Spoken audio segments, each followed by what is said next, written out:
A Marvel veio para impactar todo mundo e até certo ponto impactar mais uma vez. É sempre muito interessante ver uma série onde a gente tem a oportunidade de esticar a história da melhor maneira possível, de estender e contar uma boa história da melhor maneira possível, porque você tem tempo. Mas principalmente quando você atinge logo de primeira, logo de cara, os seus telespectadores. Invasões Secretas chegou e agora a gente pode acompanhar cada quarta-feira na Disney, no Disney Plus. E eu estou aqui para falar do primeiro episódio. Simbora!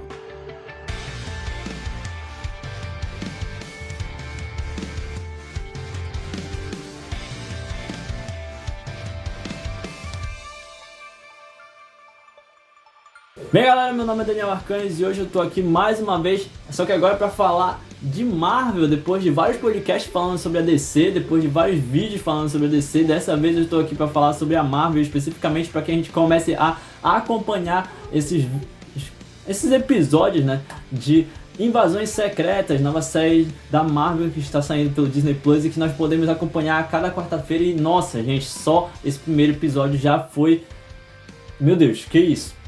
O que é esse visual, o que é toda essa estética, o que é essa história que está sendo apresentada para nós, esses personagens misteriosos que em primeiro momento a gente está começando a conhecer, né? Quem é esse novo velho Nick Fury, Porque, cara, as características dos personagens, o que está sendo apresentado para cada um deles, a gente consegue perceber, diga-se de passagem, o envelhecimento real de cada um deles, né?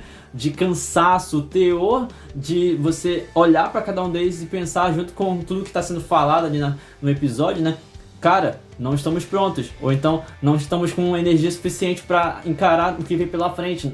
Essa ideia, essa mensagem que está sendo passada pelo episódio, digamos assim, é algo que você já fica pensando, tá, então quem é que vai resolver todo esse problema, sabe? Porque Invasões Secretas é essa caminhada rumo a Guerras Secretas, né? A invasão Skrull já, diga-se de passagem, um baita arco de HQs que nós temos da Marvel, né? Diga-se de passagem.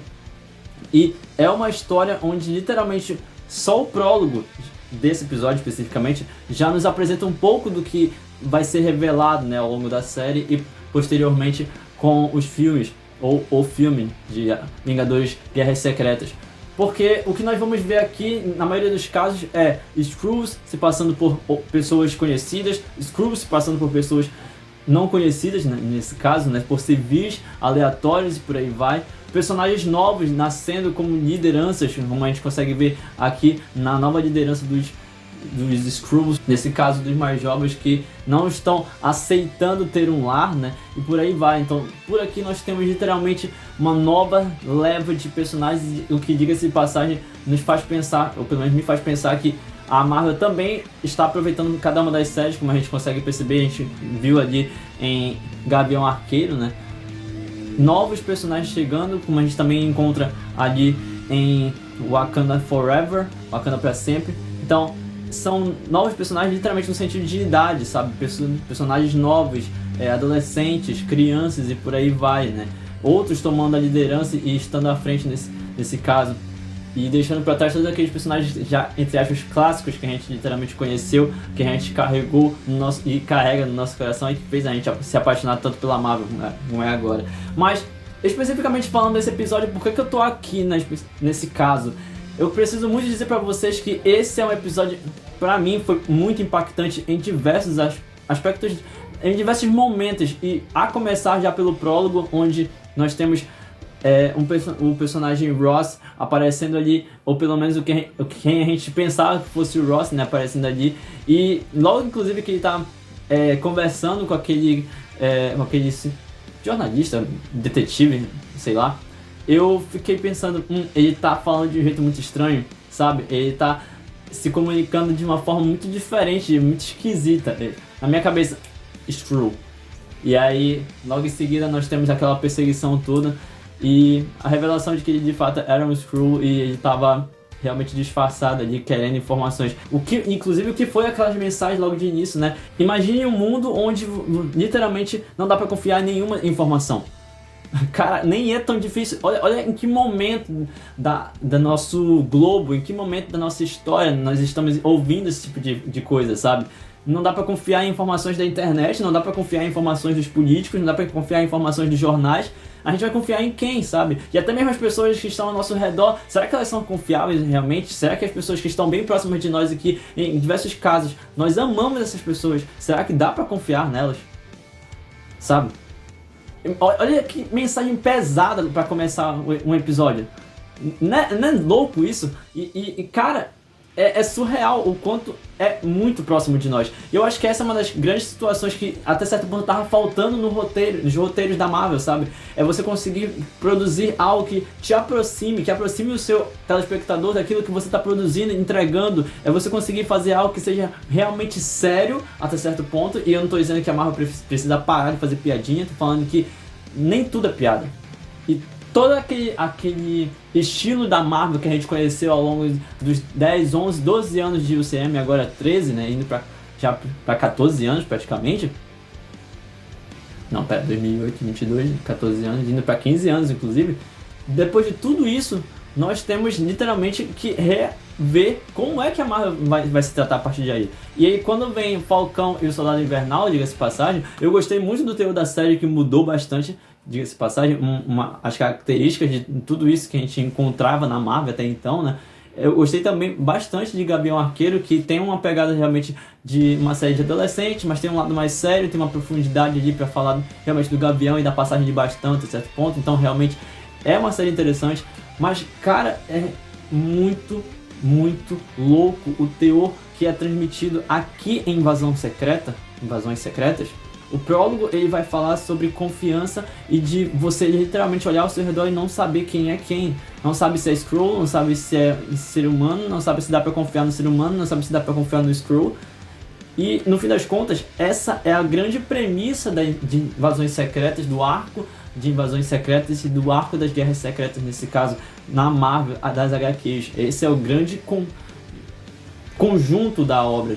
E é por isso que essa é uma das obras mais clássicas e mais realmente amadas por diversos fãs de HQs da Marvel. Não é à toa que eu espero muito que todo esse arco que vai ser traçado junto com a Dinastia Kang seja realmente um arco bem trabalhado.